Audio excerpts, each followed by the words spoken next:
নবীগঞ্জের বাসিন্দা ৩০ পেরোনো সুমন আহমেদ কাজ করেন ইরানের একটি প্লাস্টিক কারখানায়। যুদ্ধের দামামা থেকে রেহাই পেয়ে স্বস্তির কথা জানালেন সুমন, তুলে ধরলেন ইরান যুদ্ধের ভয়াল অভিজ্ঞতা। হামলা হয় তখন সময় আমরা বাড়িও আমাদের সাইটে আরো বাঙালি আছে, তাদের কাছে আমরা যাইতাম, সারা রাত আমরা রাস্তায় থাকতাম।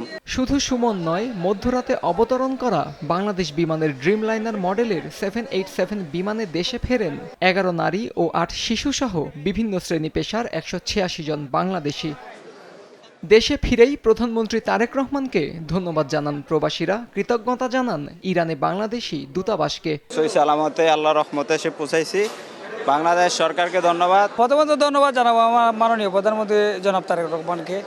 দ্বিতীয়ত আমাদের বাংলাদেশের অ্যাম্বাসেডার আছে, অনেক হেল্প করেছে আমাদের। প্রতিকূল পরিস্থিতিতে ফিরে পরিবারের সঙ্গে ঈদ করার সুযোগ পেয়ে আনন্দিত প্রবাসীরা। পরিবারের সাথে ঈদ করব, এটা তো খুশি আলাদা। অনেক আনন্দ লাগতেছে, আমার পরিবার অনেক আনন্দিত।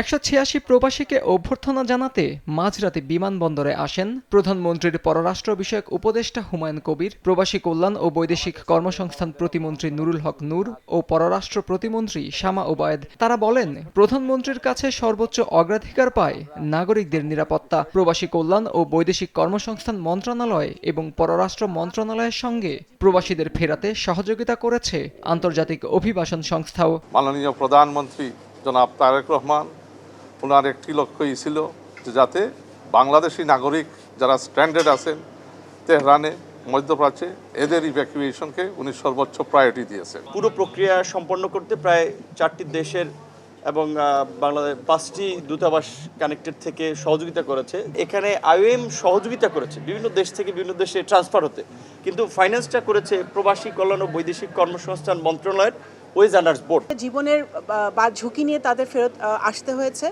বাংলাদেশ বিমান সিভিল এভিয়েশনের একটা চার্টার্ড ফ্লাইট গিয়েছিল তাদেরকে আনতে। আমাদের যেই ভাই বোনরাই ফেরত আসতে চায় বাংলাদেশে যুদ্ধাবস্থায়, আমাদের প্রবাসী কল্যাণ মন্ত্রণালয়ের সহযোগিতায় এবং সকলের সহযোগিতায় আমরা তাদেরকে ফেরত নিয়ে আসবো। আগ্রহী সবাইকে সরকারি উদ্যোগে ধাপে ধাপে ফেরত আনা হবে বলে জানান শামা ওবায়েদ ও নুরুল হক নূর। কিন্তু অনেকে বিভিন্ন দেশে। আত্তজ রহমান, সময় সংবাদ, ঢাকা।